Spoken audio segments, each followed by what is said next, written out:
बहादुर बेटा। प्रस्तुत एकांकी में लेखक ने एक बहादुर बालक की बहादुरी का वर्णन किया है। पात्र माँ, संदीप बड़ा बेटा, कुलदीप छोटा बेटा, मधुर बेटी, एक युवक संदीप का मित्र। एक युवक डॉक्टर और एक युवती दोनों रेड क्रॉस के सदस्य। मंच पर एक साधारण से घर का एक कमरा।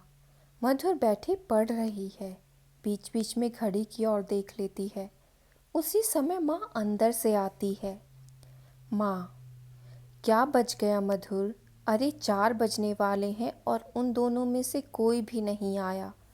मधुर, यही तो माँ मैं भी देख रही हूँ। बड़े भैया तो 12 बजे तक आ जाते थे और 2 बजे तक कुलदीप भी आ जाता था। आज दोनों न जाने कहाँ चले गए। इसी समय कुलदीप तेजी से भागता हुआ आता है।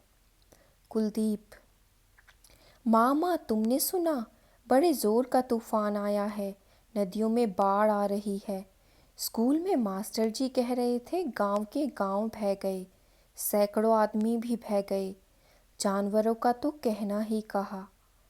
मकान गिर पड़े, चारों तरफ हाहाकार मचा है। मास्टर जी ने कहा है कि हम लोगों को उनकी मदद करनी चाहिए, वहाँ जाना चाहिए, उनको कपड़े और पैसे देने चाहिए। तेजी से बोलता चला जाता है।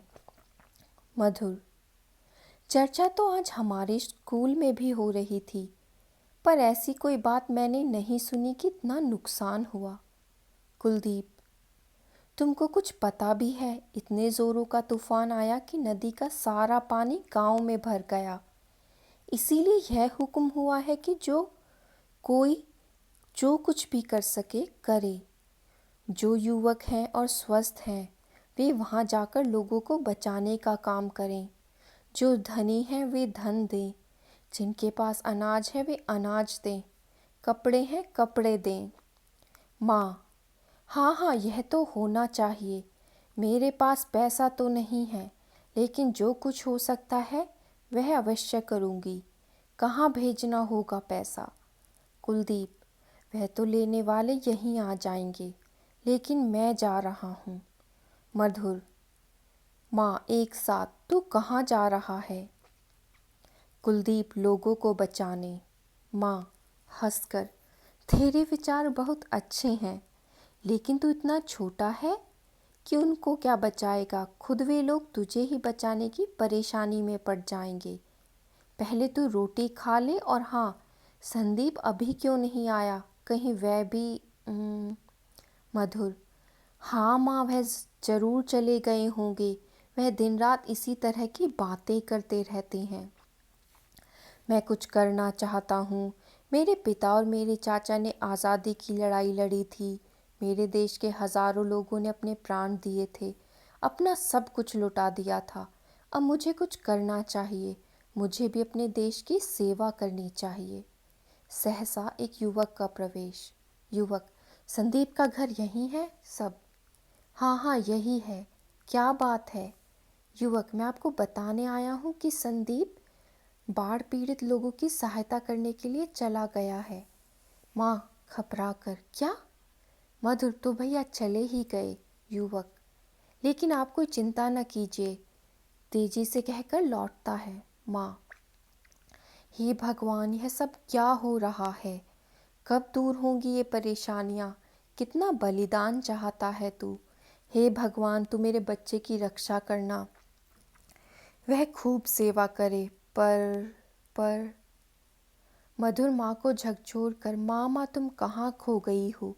क्या सोचने लगी? हमें कुछ करना चाहिए।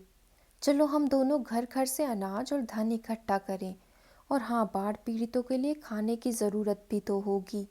कुलदीप, खाना, कपड़ा, मकान, सभी चीज़ों की ज़रूरत होगी। मास्टर जी कहते थे कि सरकार प्रबंध कर रही है, कैंप लगवा दिए हैं। माँ मैं जाता हूँ, स्कूल में वॉलंटियरों की ज़रूरत है। मैं कैंप में जाकर तो काम कर ही सकता हूँ। माँ, क्यों नहीं कर सकता, तू भी जा, लेकिन एक बात का ध्यान रखना, नदी के पास मत जाना।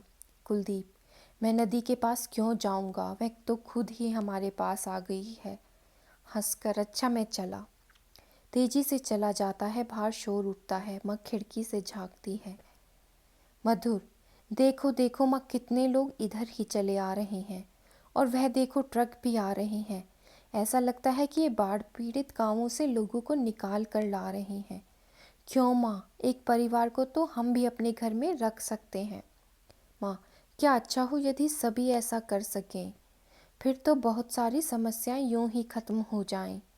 पता नहीं सरकार क्या करेगी, लेकिन मुझे खुशी है कि मेरे दोनों बेटे सेवा कार्य में लग गए।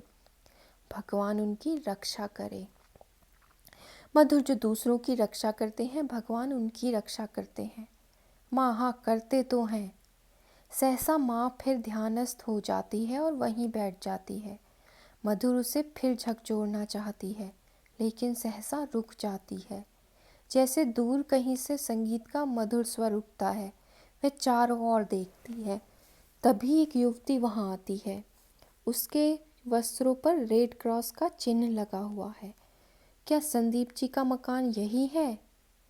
मधुर जी, माँ आंखें खोलकर, संदीप कहाँ है? संदीप कैसा है वह? आप शायद उनकी माँ हैं, चिंता मत कीजिए, कोई विशेष बात नहीं है। मधुर, लेकिन आप हैं कौन? युवती, मैं रेड क्रॉस की सदस्य हूँ। बाहर मेरे बहुत से साथी हैं।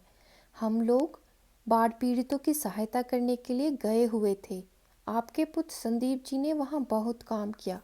अपने प्राणों की चिंता किए बिना उन्होंने सैकड़ों लोगों को बचाया। उनका साहस देखकर हम लोग दंग रह गए। हमारे मना करने पर भी उन्होंने आराम नहीं किया। लेकिन अचानक, माँ और मधुर एक साथ, अचानक क्या हुआ? बोलती क्यों नहीं? उन्हें क्या हुआ? युवती, आप घबराइए नहीं, मैं बता रही हूँ। लोगों को बचाते बचाते अचानक उनकी नाव पलट गई। उन्हें तैरना आता था। उन्होंने वहाँ भी लोगों की मदद की। जब तक सबको दूसरी नाव में नहीं चढ़ा दिया तब तक वह नहीं चढ़े, और जब चढ़ने लगे तब सहसा पानी का बड़े जोर का रेला आया और वह बह गए। माँ चीख कर, हाय राम। युवती शीघ्रता से, नहीं नहीं, दूसरे लोगों ने उन्हें शीघ्र बचा लिया। कठिन परिश्रम के कारण वह बेहोश हो गए हैं, लेकिन हमने उन्हें फर्स्ट एड दे दी है। बहुत ही जल्दी वह ठीक हो जाएंगे। मधुर, वह है कहाँ? युवती, बाहर हमारी गाड़ी में। आप मेरे साथ आइए, उन्हें अंदर ले आएं। सब तेजी से चले जाते हैं। मधुर एकदम लौटती है और पलंग बिछाती है, फिर बाहर की ओर भागती है। तभी वे संदीप को लाकर पलंग पर लिटाते हैं। युवती युवक को दिखाकर, यह हमारे डॉक्टर हैं। इन्होंने अच्छी तरह देख लिया है। डर की कोई बात नहीं है। अभी 2 क्षण में इन्हें होश आ जाता है। युवक, मैं अभी एक और इंजेक्शन दिए देता हूँ, चिंता की कोई बात नहीं है। आपका बेटा बहुत बहादुर है। कुलदीप भाव का भागा आता है। कुलदीप, माँ माँ, मैंने सुना है, एकदम देखकर, अरे ये तो भैया आ गए। क्या हुआ इन्हें, और ये कौन है? मधुर, बाढ़ पीड़ितों को बचाते बचाते भैया स्वयं नदी में गिर गए। इन लोगों ने उन्हें बचाया है। थक गए हैं और कोई खास बात नहीं है। अंदर जाती है। युवक, बस इन्हें होश आ रहा है, लेकिन आप लोग इनसे ज़्यादा बातें मत कीजिए। शाम तक चुपचाप पड़े रहने दीजिए। रात को मैं आकर देख जाऊंगा। माँ, हे भगवान, इस दुनिया में कितने अच्छे लोग हैं। संदीप आंखें खोलकर, मैं कहाँ हूँ? युवक, अपने घर में हो। यह तुम्हारी माँ है, बहन है, भाई है, और हम हैं तुम्हारे साथी। संदीप, ओह, तुम हो डॉक्टर। मुझे इतना ही याद है कि जैसे मैं डूब गया हूँ और फिर कोई अंतरिक्ष में से आकर मुझे बचा रहा है। वह तुम थे? युवती, संदीप बाबू, आप बोलिए नहीं, 1-2 दिन आराम कीजिए। संदीप, बहुत अच्छा डॉक्टर, आपकी आज्ञा का पालन होगा। सब हंस पड़ते हैं। युवक और युवती एक साथ, अच्छा अब हमें आज्ञा दीजिए। माँ, नहीं नहीं, ऐसे नहीं, बिना मुंह मीठा किए तुम नहीं जा सकते। अरे मधुर, लो, वह तो अंदर चली भी गई, शायद चाय बना रही होगी। युवक, माँ हमें तो आज्ञा ही दीजिए। कुलदीप, समझ लीजिए भैया को भी होश नहीं आया है, बस 5 मिनट लगेंगे। सब हंसते हैं, वह भी अंदर चला जाता है। माँ, आप लोग दुनिया की इतनी सेवा करते हैं, कभी कभी हमें भी अवसर दिया कीजिए। युवती, हम भी तो आपके ही हैं और फिर आपने कम सेवा की है क्या? दोनों मुस्कुराते हैं और अंदर से मधुर कुलदीप चाय का सामान लेकर आते हैं। पर्दा गिरने लगता है। विष्णु प्रभ